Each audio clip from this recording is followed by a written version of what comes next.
I'm not quite as caught up as I'd like to be at this point, but we're finally here to start. It's gonna be a good one. It's gonna be a banger. Good evening, everyone. My name is Celeste Cabra. Welcome back to the channel. Okay, so after we have finally gotten the enormity of the project of the November reviews behind us, very good. We're finally here to start the 2024 reviews with the Vinegar Syndrome January slate.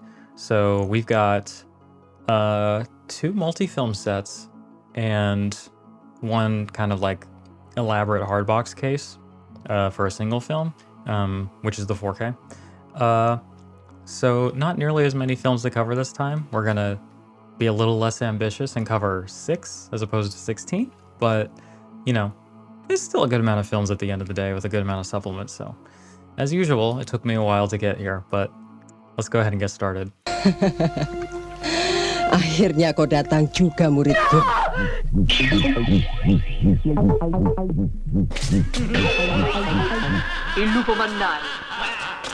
So I'd like to start with the horrible Dr. Hichcock. Death will take you as you sleep. After you left me, I'm sure somebody tried to get into my room. But that's absurd, my dear. Who could possibly do that? This lovely gothic artwork here. The artwork here by Chris Barnes is really good, but for me, it's all about this one right here. That shit is so sick. Hell fucking yeah, dude. Like this is exactly my kind of thing, you know? So The Horrible Dr. Hichcock is a British gothic horror film from 1962. So early 60s is where you're going to start seeing things be a little bit more edgy, obviously, than they had been in the 50s and in the 40s. Like we're getting in sort of a post Hays Code, which obviously doesn't directly affect the British film industry, but you know, Hollywood is kind of setting the standard for much of film's history. You want entertainment, wholesome, interesting, and vital. You know, early 60s, you're going to start seeing stuff that is a little edgier, that's going to be playing with darker and more difficult and more taboo subject matter, but isn't quite, it's going to do a lot of telling and not showing. You know what I mean? So The Horrible Dr. Hichcock essentially follows it's a sort of mad scientist tale, if you will. And it's about a man, our titular Horrible Dr. Hichcock, who has a bit of a necrophilia kink. And so he and his wife like to do little sexy kinky games where he has devised a sort of, what would you call it? It goes in a syringe. You know what I'm saying? Some kind of formula, some kind of elixir that he injects into his wife to put her in a near catatonic state so that she seems dead, but she doesn't actually die. And then he has sex with her. You know, presumably, I believe in the film this is consensual, so you know what? Have at it. Be weird little freaks. No problem here, right? The problem, of course, being when it goes a little too far one day, and you can imagine in what way this sort of salacious, kinky adult play can go wrong or can go awry. You know what I mean? So sometime later, he remarries and he takes his new wife, played by Barbara Steele. He takes her to live in the old house where he lived with his wife. She finds this to be rather uncomfortable, and you know, he says that he's doing it just to like, because he loves the house and he wants to like get over his dead wife and like, you know, reclaim this space or whatever. But really what he's trying to do is harvest her blood because his wife has survived and he wants to use her blood to rejuvenate her so that they can get back to, you know, the peak of their relationship, as it were. I don't think I'm spoiling anything there. I think that that's like the tagline, or like that's the brief synopsis that you get pretty much everywhere.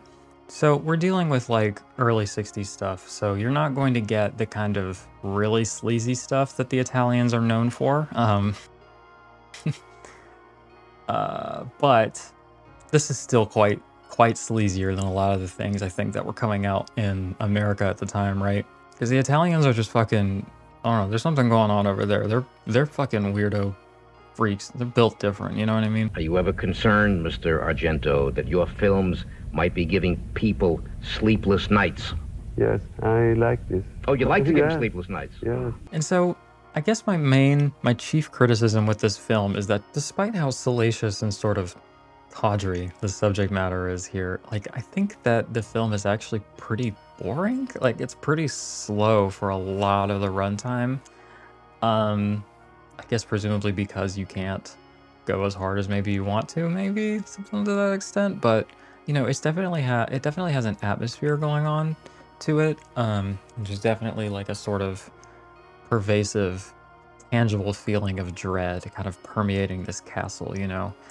And the whole thing looks absolutely stunning. Like, it looks beautiful. The 4K restoration looks gorgeous. And, like, the cinematography and the lighting, it's all, like, very, very expertly crafted stuff. And, you know, the costumes are so good. And, like, the actors are all turning in really great performances. Like, the lead playing Dr. Hichcock is very good. Like, he's not being asked to play an easy role. Like, he's asked to be at least somewhat sympathetic and like a sensitive, intelligent person who's also completely morally depraved. It's an interesting tightrope he walks, but he does an excellent job with it. And Barbara Steele is really great, as she kind of always is, and she looks great in the film. And I don't know, that's like the color palette and the lighting, like the way the film looks is spectacular and is gorgeous, and is the reason I'll be keeping this and revisiting this film in the future, right? However, I really do just think that we are suffering from quite a bit in regards to the pacing. And I struggle to think what it is exactly that is lacking in the pacing. I mean, it might be that there's a lack of plot here, but you know, I can watch Tarkovsky or something like that and have a very minimal plot and yet still adore the visuals and the mood and the atmosphere and the themes of what I'm seeing, you know? Like, you don't have to have a super plot-heavy film to have a great film. But maybe the difference is that this is clearly attempting to be like a more... It is artsy, but it's not Tarkovsky artsy. It's not trying to be slow cinema, you know? It just seems to struggle a bit with its pacing. Like, it wants to hook you in on the salaciousness, and it wants to hook you in on the sordid plot details and everything. And it also wants to create quite a bit of suspense. Like, the connection to Hitchcock is not subtle. We are explicitly attempting to make a Hitchcockian sort of suspense thriller. And it's not particularly suspenseful for me most of the time, you know? It really just is nice to look at, but it doesn't really deliver on the sort of chills and thrills angle. There is a great fucking catacomb in this film, like a really great like fucking burial chamber underneath this dude's castle. Like, I don't know. It's ticking all the boxes in terms of like shit I think is cool, you know?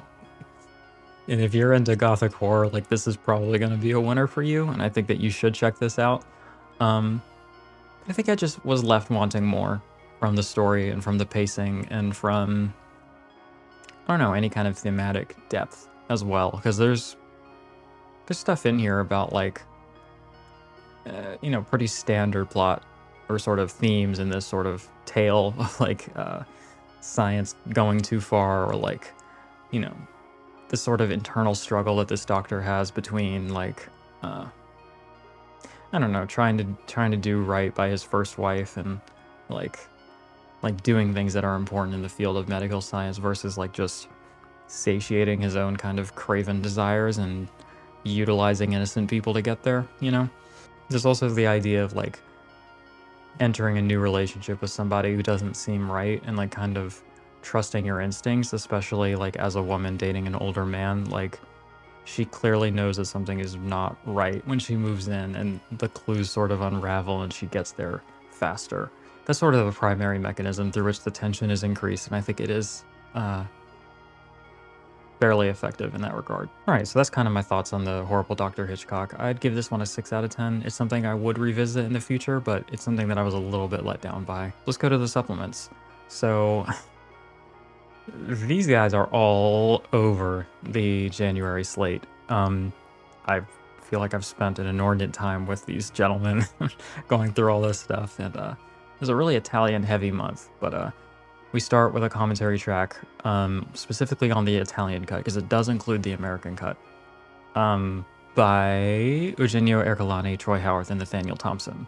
I think that this is a really interesting commentary. There's some really, I'm going to try not to say the same word. I'm going to say it again anyway. Interesting comments on the sort of different versions and dubs.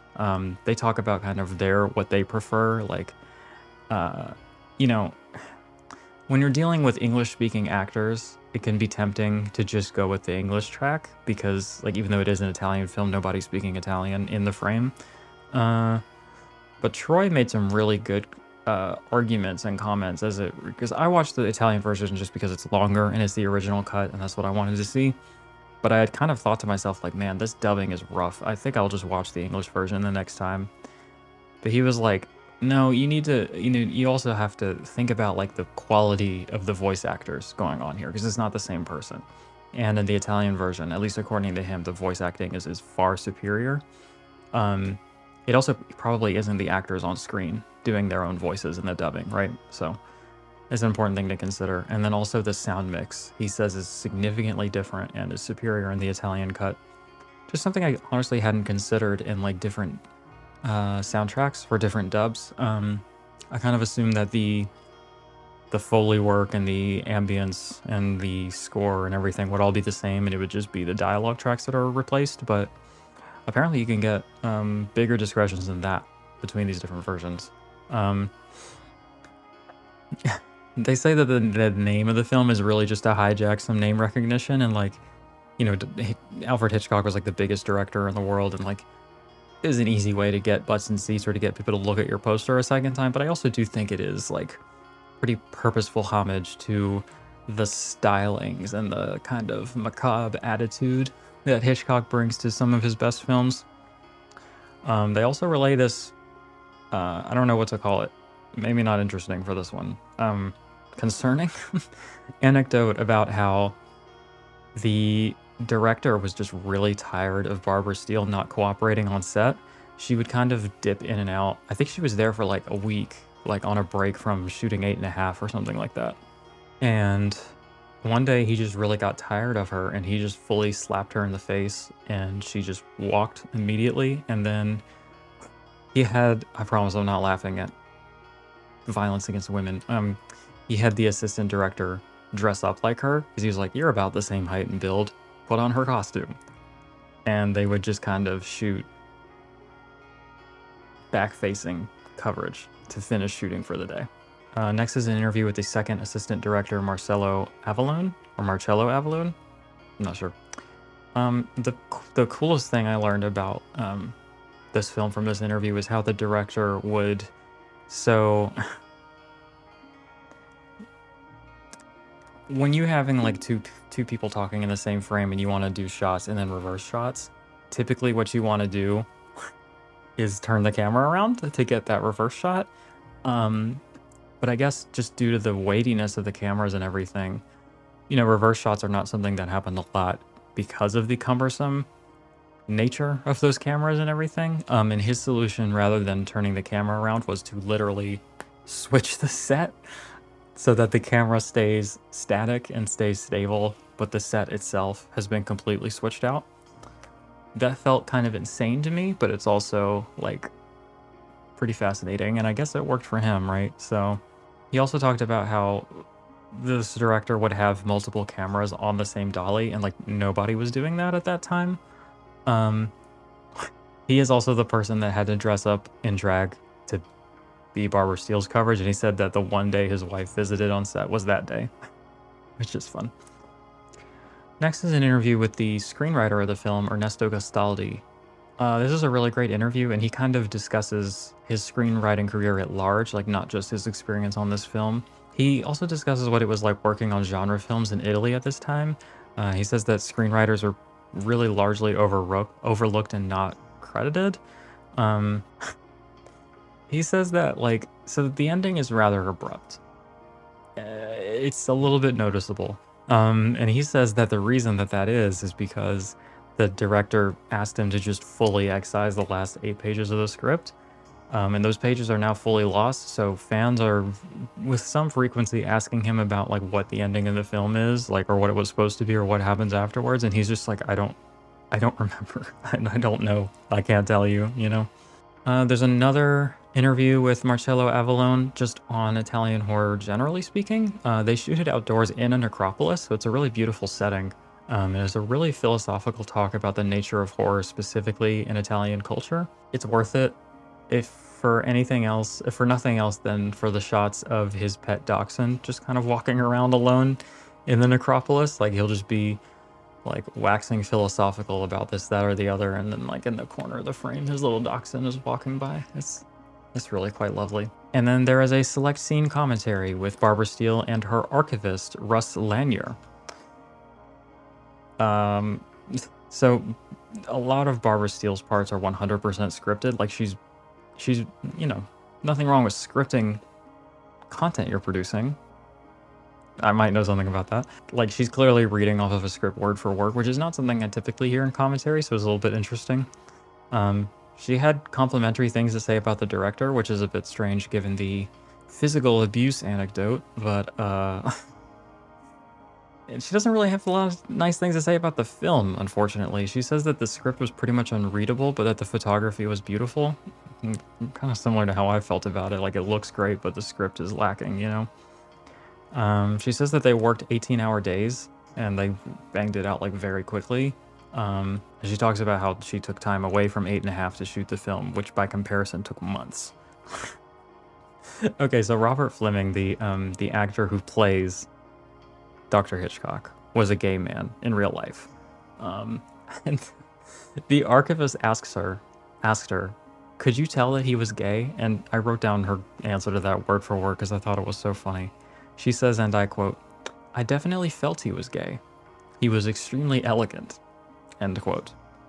And then you have the original English title sequence under the Raptus name, and then you have a still gallery like filled with gorgeous posters. And finally, I want to talk about the booklet that is included in this release, because there's some really, really excellent essays in here, and it is, as always, designed by Haunt Love, and he does an incredible job, and there is just some really stunning artwork in here. This first essay is Death Becomes Her by Alexandra Heller Nicholas. Now, there are some people in this space, in this film criticism space, that primarily work on physical media releases that have just become in a class of their own to me, and Alexandra Heller Nicholas is one of those people. Like, every time I see that she's on something, I'm like, it's gonna be a good one, it's gonna be a banger. I just know it, and this is no exception. This is an excellent essay. She talks a lot about the history of necrophilia in cinema, and that she gives a quote, or she utilizes a quote from the chapter Necrosexuality in the book Queering the Non-Human that I would like to read for you here. Primarily, one must select the paradigm by which the corpse is defined. Item of respect, fetish item, forensic text, victim of aggression in order to procure a corpse for a sex act, object of nostalgia, past tense person, present tense property, meat, flesh. What can one do with a corpse? Is traditional sex with a corpse queer? Is necrophilia still either heterosexual or homosexual? Is a corpse gendered if it is no longer a person? Is visceral necrophilia using the entrails for pleasure different to quote-unquote straight necrophilia, sex acts? Is this kind of necrophilia a form of surgical fetishism? What gender is a gallbladder? Interesting things to think about, right? The next is an essay from Erica Schultz entitled, Are Those Maggots in Your Eyes, or Are You Just Happy to See Me? Necrophilia in Italian Horror Films. Erica Schultz is quickly joining that class of people I've just discussed, because every time I read one of her essays, it's just astounding. This one might be my favorite in this little book here. She does this really interesting thing here where she compares necrophilia to the sort of reverence for saints that Catholicism engages in, as like this is a very Catholic coded film, being that it is Italian. I don't know if you know this about Italians, but they be hella Catholic. She also quotes the new classification of necrophilia published in the Journal of Forensic and Legal Medicine, where the author kind of creates 10 classes of necrophiliacs that we can designate different people, and she sort of diagnoses Dr. Hitchcock throughout the film, other characters in horror films. I don't know. It's a really good essay, honestly. And then finally, there is an essay from Nathaniel Thompson, who has showed up yet again here, called The Shadow of the Grave, Dissecting the Horrible Dr. Hitchcock. It's a really good essay, talking about the history of the film and kind of analyzing it as well, and I recommend that one. So that's that release, and that's The Horrible Dr. Hitchcock. Okay, so next we have Santet 1 and 2. Kesempatan ini tidak boleh disia-siakan.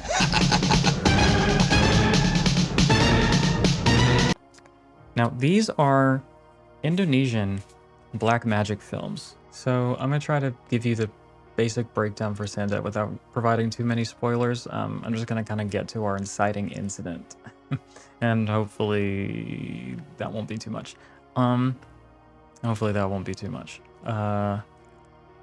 So essentially what you have here is this like really sleazy, real-life Wario-looking dude who runs a brothel in Indonesia. He poisons his wife to death, and when the town religious figure of sorts, the kind of Muslim imam or something like that, I guess, calls him on his bluff and is like, hey, you definitely did that on purpose. Like, I don't think that she just had an allergic reaction to something. He essentially uses his like social standing to sick the mob on this person and accuses them of black magic. Sebagai dukun santet, kematianmu pun harus dibakar.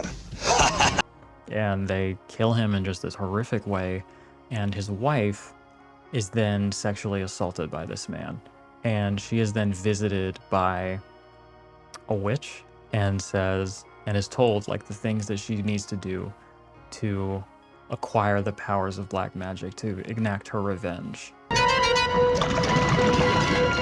Siapakah yang putri ini?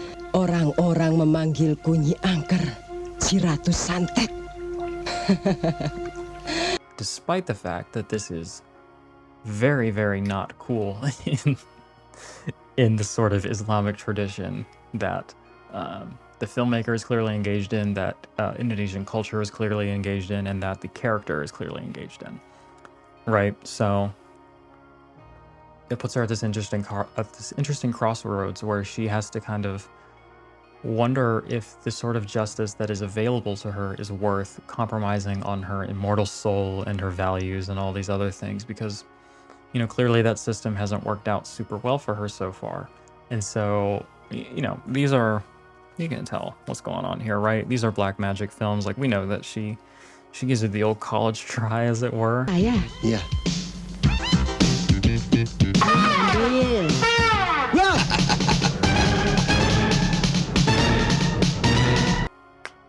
Yeah, I won't get into it further than that, but suffice it to say that this is a really interesting film, sort of exploring the ideas of faith and religion and where those things may come up short.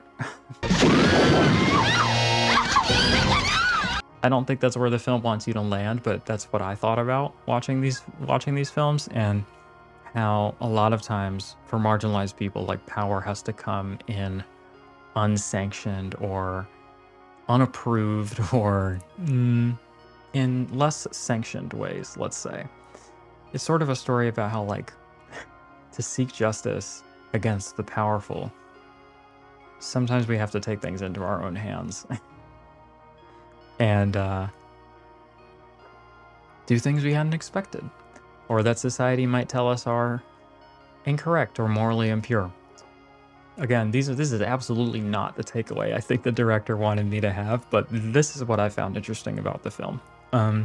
You know, in addition to that, you have just like these really spectacular special effects, these practical effects on like this weird, freaky creature shit. Like, it's interesting in this and Satan's Slaves, which is the other film by this director that I have seen.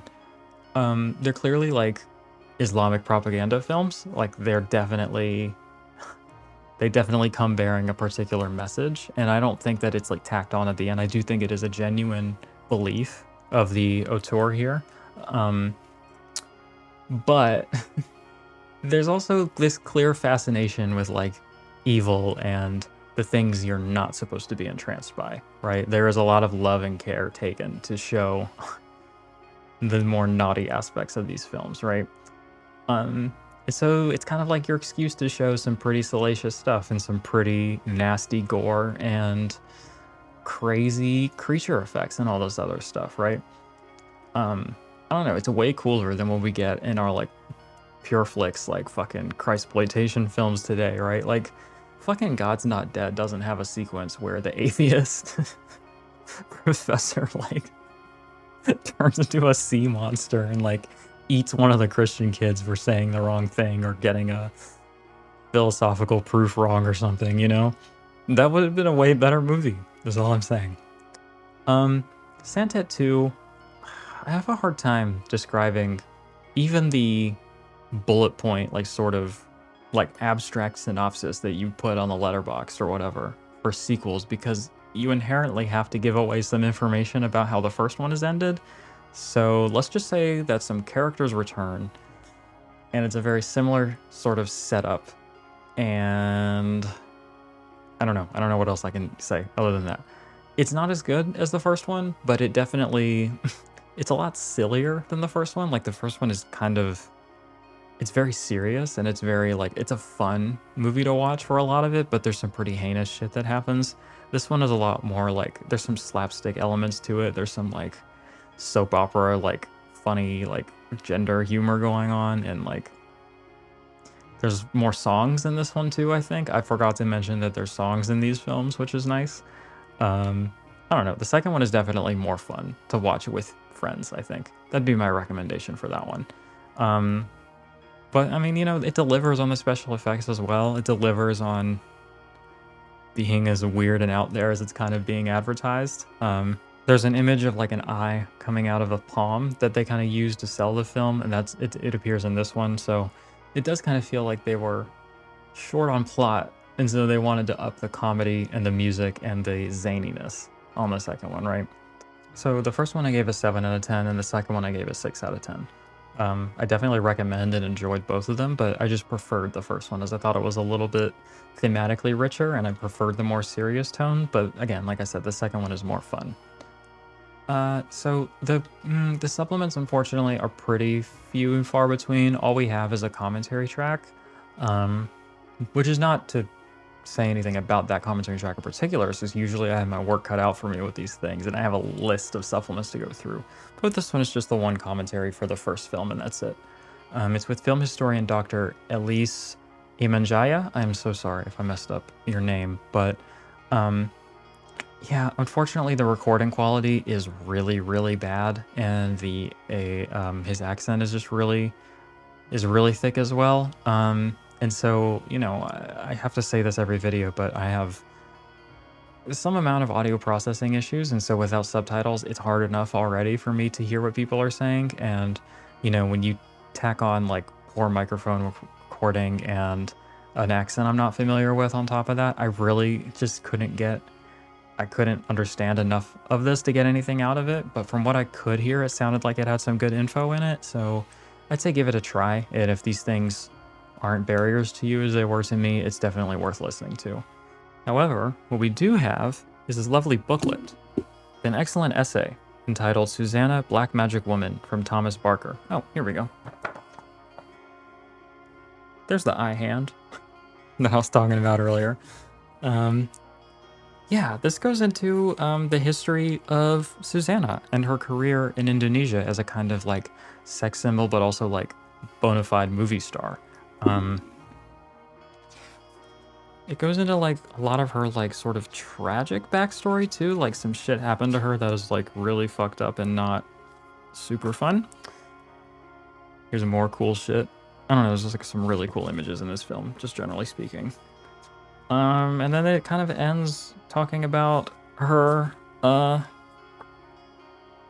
like falling in love with her co-star on a film who was 17 and she was like 40, and then they got married. Not great. just not great. But that essay is really great. And thankfully it's not limited to the limited edition, because it's a booklet and not a perfect bound book. Perfect bound book. It's a booklet and not a perfectly bound book. So you get it even if you get the standard edition. Yeah, this is a great release. It's definitely out there. I don't know how many people are super familiar with Indonesian cinema, but I think this is as good an entry point as any. So check it out. And then finally, I've saved the chunkiest for last. We have Forgotten Giallo Volume 6. Il lupo mannaro. Ogni omicidio ha un movente. Includes the films Death Carries a Cane, Naked You Die, and The Bloodstained Shadow. We have this lovely sort of trademark Vinegar Syndrome box with the, what do you even call it? Like the topless box, perhaps? And then you have your individual discs in it. I must confess, as cool as this is, I kind of wish that the standard edition was just available, because what they do is instead of all of this taking up shelf space, they consolidate it into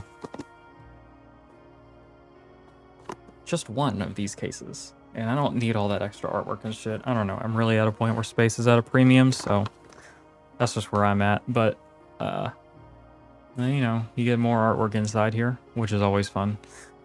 It's a cool idea. It's just not particularly kind to shelf space. So let's just go in order. The first one we have is Death Carries a Cane.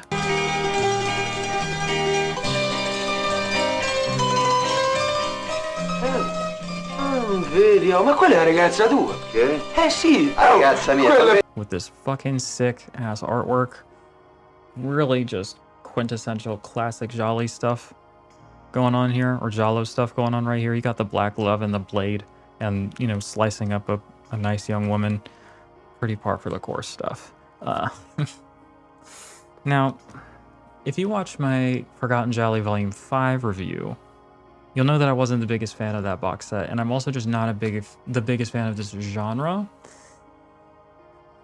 If you're not familiar, just the briefest TLDR or whatever is that Giallo films are essentially like detective films meet slashers. I'm sure a lot of purists out there just shuddered at my characterization. This is Giallo, it's something difficult to explain. But like, that's what it is. It's like really bloody, slashery, like mystery killer elements with like a murder mystery, right? So it's just like a sleazier version of like detective stories, essentially. And a lot of the times I feel like we focus a lot on that detective element.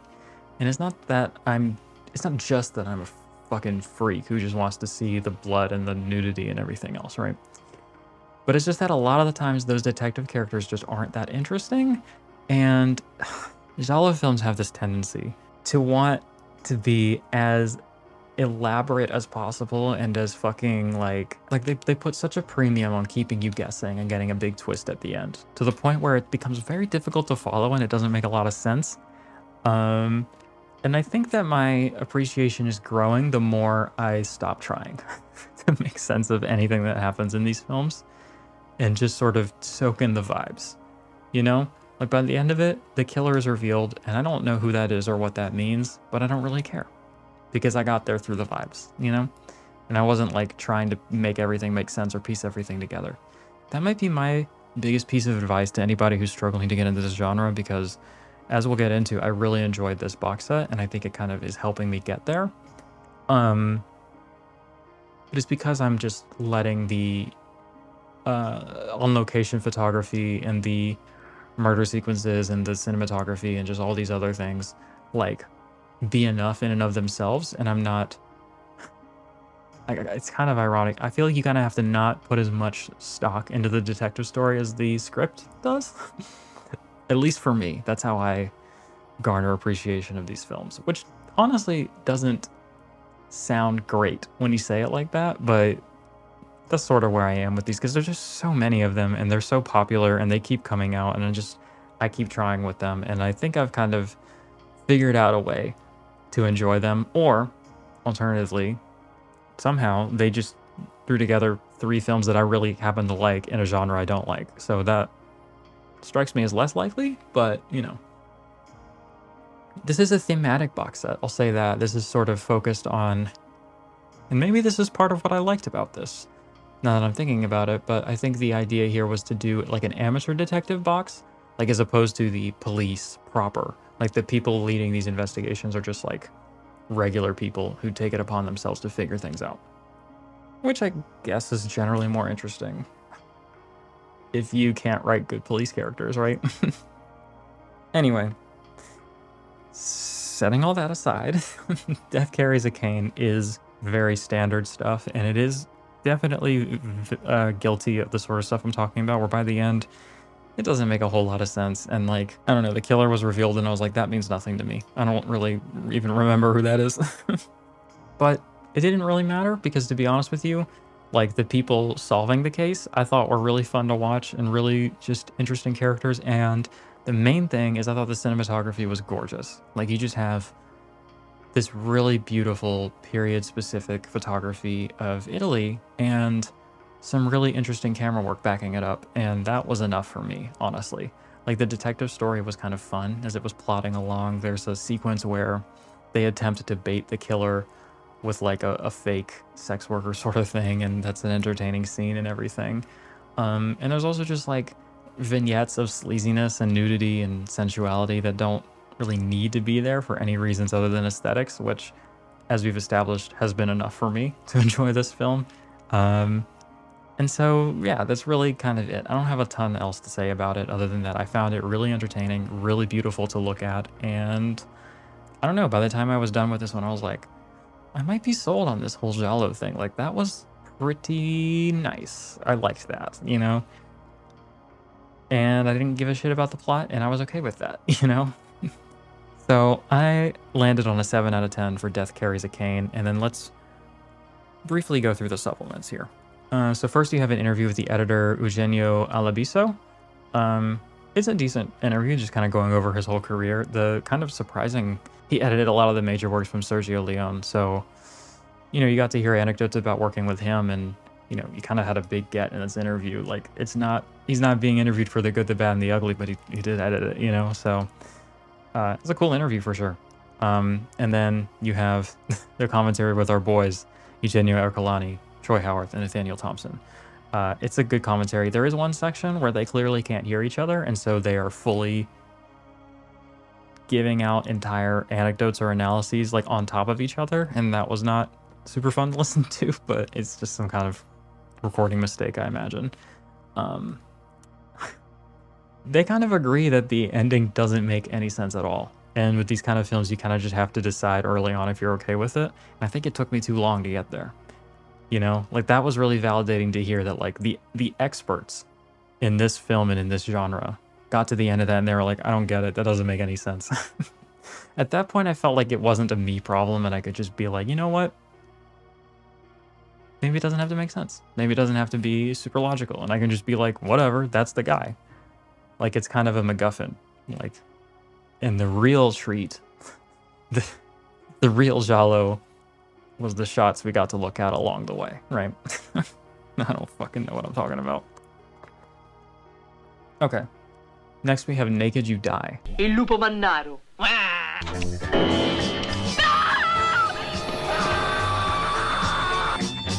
Now, that sounds like a super salacious title, and especially with the sort of reputation of this genre, I feel like you think you're going to be getting into some pretty sleazy shit, but this is actually a very early entry in the Giallo where the tropes hadn't yet been established, and I think it was marketed to be a lot sleazier than it is, because it's really not. Like, there's a little bit of nudity, there's obviously a lot of killing happening, but, like, I don't know, it's not, like, really nasty, and it's not, like, really sexy either. Like, it's pretty tame, honestly. And, like, I kind of figured that out kind of early when we open with a shower murder scene and they kind of go out of their way to cover up any nudity. Like, it doesn't fully succeed, like, you do see stuff, but it's like, there's a different way you would have shot this if that's what you were going for, you know? And so, I don't know, I was kind of like, I don't think it's going to be that type of movie early on. And it essentially follows a women's boarding school and people start turning up dead, and the girls kind of have to figure out what's going on and who's doing this. And I don't know, I thought that they had like they were all really good characters, and they had nice camaraderie, and I liked the setting. I liked some of the goofier like male characters that are a part of the staff. I don't know, again, like there's not a ton happening here, but I'm just kind of enjoying it, and I'm along for the ride. And the ending, I will say, even though it is a little bit annoying, and I sort of clocked what was happening early on, it's not as annoying as it could have been, and I was kind of okay with it when it was fully explained and everything. And there are way more egregious offenders of this sort of thing. So, and you know what? The ending made sense. It made logical sense. The character motivation made sense, and I was like, cool. We got that far at least.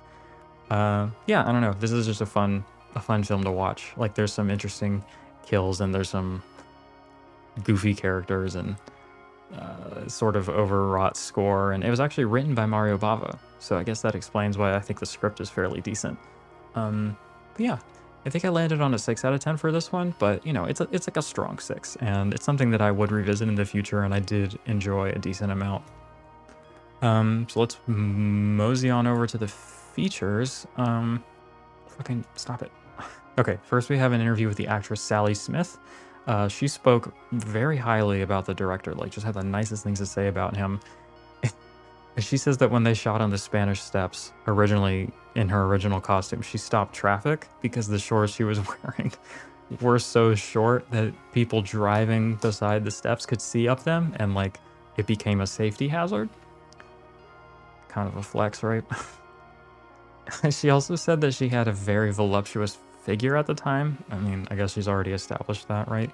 But she said that when they did the shot where she like climbs up the pool ladder and kind of ascends from the pool, they had to immediately like call cut and then like pad her suit with foam to like iron out or even out some of her curves.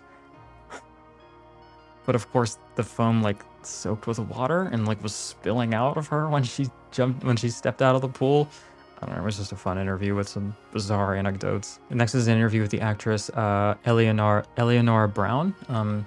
She also had wonderful things to say about the director. I guess this was a pretty decent guy. And she said that she was an animal lover and like on principle doesn't go to the zoos or the circus. Didn't say if she was vegan though, so maybe reconsider that. Or maybe be better, I don't know. I'm being a bitch, I'm sorry. And so, one of the characters has like a room of like pinned up insects and beetles and shit, and apparently that was very upsetting for her. There's also an interview with the actress Marissa Longo, and then there is a video essay by Mike Foster, who runs a YouTube channel called In Defense Of, which is kind of hard to find if you're just searching that. But I'll try to link it below, actually. This is on in a video essay on the early films of the Giallo. This is very easily one of the best video essays to come out so far this year, and like maybe one of my favorite ones I've ever watched. Like, I'm calling that now. Shell Shock watch. Keep an eye out, because it's that good. It's just such an incredible analysis on how genres are formed and how they evolve. He also talks about just how necessary the early films in a genre are, like the ones that are establishing tropes rather than relying on them. And like how quickly that happens. Like, he kind of looks at the Friday the 13th franchise and how by entry 3, all of the pre-established slasher tropes are there. Bam, bam, bam. Like, you know what you're going to get. But the first two, I think if a lot of people revisit them with the hindsight of those tropes that they helped establish, and when it's not exactly the tropes that they're expecting, like they're kind of confused or disappointed, which was kind of my experience watching Friday the 13th as a teenager. Yeah, it's just something I had never really thought about in this way, and it's just such a good video essay, and it's also fucking funny. Like, it is so hilarious. Like, I've laughed out loud of like a good amount of times watching this. Just a really dry sense of humor that creeps up on you a bit. And the essay specifically focuses on the Giallo films that came out between Blood and Black Lace, which is sort of the inception of the genre, and The Bird with the Crystal Plumage, which is like the cemented popularization of the genre, where like the tropes are established, this is what people are expecting going forward. There's that interesting gray area in between that's sort of establishing tropes and playing with some semi-established tropes and not really working in an established genre yet, but clearly is a part of that tradition. And so these films came out specifically between 1968 and 1969. Next, we have a video essay by Pier Maria Bocci on the lesser-known films of the director Antonio Margheriti. It's a good career overview of his films, like both his films that were marketed to America and to Italy, and kind of comparing and contrasting how that marketing played out for those two different types of films. It's also really well edited. And then finally, you know what's coming up. Commentary track by our boys, Eugenio Ercolani, Troy Howarth, and Nathaniel Thompson. It's just really great, entertaining, and informative as always. It dove into how it's just really not a super edgy film, despite its marketing. Just generally because it's not quite at the point in cinema history where they can go full hog, full sleaze with it, you know? Let's talk about how the theme song is a blatant ripoff of the original Batman theme. When you sleep and a dream seems to be like a nightmare. Which somehow I missed. And then when they said it, I was like, duh, that's what it is. And then finally, we have the Bloodstained Shadow. With one of my favorite posters of all time, I think. Like, that shit is hard as fuck. Essentially, this film deals with a man. I'm not like trying to remember what happens. I'm trying to be careful about what I should or shouldn't say to give you the best experience going into it. It's about a guy who goes to visit his brother, who is a Catholic priest. He goes to visit him. He meets a girl on the train on the way there, and they start a sort of romance. And his brother is sort of talking about how the sin and the vice of the city has kind of gotten out of control. It's in Venice, by the way. And like he kind of focuses on this like coven of people that's like giving out illicit abortions and doing witchcraft, and there's also a pedophile. So like I don't love that we're grouping in all those people together, but I guess it's fair and it's interesting in that in the eyes of the priest, these are all on the same level of moral culpability, and there's an interesting idea on that, right? But then you start to see that somebody is targeting the priest, since he's calling out these people. And I won't say anything past that because it takes some really, really interesting turns. And this was easily my favorite of the set, and maybe one of my favorite Giallo films I've ever seen. I just think it's really fucking good, honestly. It's hard to make a bad-looking film if you're shooting in Venice, but this one looks really, really good.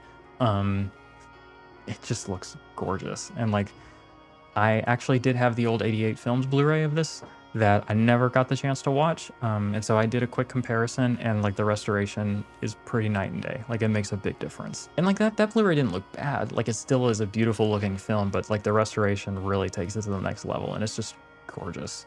Yeah, beyond that, without getting into spoilers, there are some really fascinating and subversive themes going on here that really challenge existing power structures, especially in Italy, and I really, really appreciated that. Didn't really see it coming, and I think it's really fucking cool. It's a bit on the long side, I will say that. Like, there's maybe some tangents that don't need to be there. It could maybe be trimmed a little bit, but I don't know. Overall, it looks great. It has a really compelling story. It has some really interesting and compelling themes and important themes, I'd say, as well. And yeah, I don't know, this kind of just worked for me on really every level, and I highly recommend it. Kind of wish it wasn't in this set. I think it is good enough to have it, and I think it's popular enough too to have its own standalone release. This was a film, I mean, I already had it in my collection, and I'd heard of it, of course, when it was announced, so I was a little bit surprised by that. Yeah, I think that's it in terms of the film itself. I'd give it a really strong 7 out of 10. I thought I gave it an 8. When I look back, I gave it a 7. So, you know, it might be bumped up to an 8 on a rewatch, but the bottom line is that I really, really enjoyed it. And I think that this would be a good one for people who aren't into this genre, who are maybe looking to start somewhere that's not quite as ridiculous or as tropey with these things. Yeah, personally, I think this would go well in a Giallo starter pack. So first, we have our commentary track with our boys, Eugenio, Troy, and Nathaniel. It's great as always, although I will say that Troy doesn't seem to like the film as much as I do, which I thought was a bit interesting. He seems to put it in that sort of forgotten tier, or that sort of lower category tier, as like a B movie in this sort of genre, as opposed to like a classic, which, granted, I'm not the expert here, but it felt like it was on par with like those really bulletproof Argento films to me. Yeah, this one was pretty loaded up. Next, we have an interview with the director, Antonio Bito. It's a really good and really long and comprehensive interview about his career and his directorial style and philosophy. I mean, the thing's like 52 minutes long or something, so there's a lot of information in there, but the bit that I thought was funny was when he was kind of doing a humble brag, where he was like, I probably shouldn't even say this. You can cut this out if you want to. But reviews at the time said that I was better than Dario Argento. Like, okay, but it was just funny. Next was an interview with the screenwriter, Melissa Ondelo, who is actually also the director's wife. She kind of discussed her work on the film and said that the scene where they're out on the boat, like one of the more romantic scenes, where the protagonist and his girlfriend are just kind of having fun, like tubing. She says it's terrible and they should have cut it out. But she does say that the sex scene is really good. You win some, you lose some. So these next few interviews are by the director, and I don't know, you can definitely tell he's a little bit full of himself, but that's okay, right? We love a confident king, right? As an interview with the actress Stefania Cassini. This one felt just a tiny bit uncomfortable because he just like talked a lot about how much nudity she does and like all the nudity she did in his films, and like asked her to recall her nude scenes and stuff, but she seemed comfortable with it, so you know, it's probably fine. Anyway, he asked her about her nude scenes, and he brought up the one where she jacks off Robert De Niro. I won't say what film that is in case it's a spoiler, but it is something she did on camera, which is pretty cool. I don't know how many people get to say that, probably just her. But she says she never had a problem with all the nudity in her films because, like, she considers herself a feminist and, like, she gets to decide what she wants to do with her body, and she doesn't see anything wrong with, like, being erotic or showing a naked body. You know what I mean? Like, just wasn't really, it's a non-issue for her. And she also says that she never considered herself to be particularly erotic because she has a smaller chest and thus feels as though she is androgynous. I'd like to go ahead and push back a little bit on the idea that androgyny cannot be correlated with eroticism, or that androgyny is in and of itself unerotic. Some of us might disagree with that assertion, or that characterization. Next, he interviews the actor Lino... Oh, Jesus. Capelluccio? Sounds like a coffee drink, but that's my best guess. He said something that I thought was really interesting, where he says that generally, when he shoots thrillers and horror films, the vibes on set are, like, actually very low tension and very, like, pretty generally happy and, like, positive, whereas when he shoots comedies, the sets are, like, very tense, and, like, getting everything right is like way more, there's like way more friction on these sets, and he like enjoys making like that's counterintuitive, and you would think the opposite, but he enjoys making the thrillers way more than the comedies. There's also a like on both of these interviews, like they were for a documentary he's doing about himself, but he also ends it with like, say something nice about me, like not quite that blatant, but he's like, I would like you to give me a good wish. They'll just say something nice to him at the end of it. I don't know. I can't even imagine this level of confidence or this level of self-love that he displays here. This is not my personality, but good for him. Next, we have an interview with the production assistant, Luciano Lucci. He relays the anecdote of his father, who worked as a producer and produced this film, like, pulling him and his brother out of school to like go watch exploitation films that his company was producing just to see how they would play among people of his age group and demographic. He sounds like he had a more fun child or adolescence than I did. And then finally, we have an interview with Claudio Simonetti of Goblin. It's fucking sick. If you're a Goblin fan, this is a if you're a Goblin fan, this is a must-watch interview. You know, he discusses this film because he's being interviewed for it, but he discusses his career with Goblin overall, and he just says flat out, like, hey, we did not compose this score.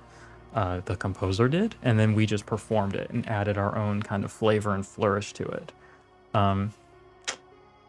He kind of talks about what made the band disband back in the day, like the creative differences and the sort of inherent troubles that come from being a prog rock band and then being a film score band.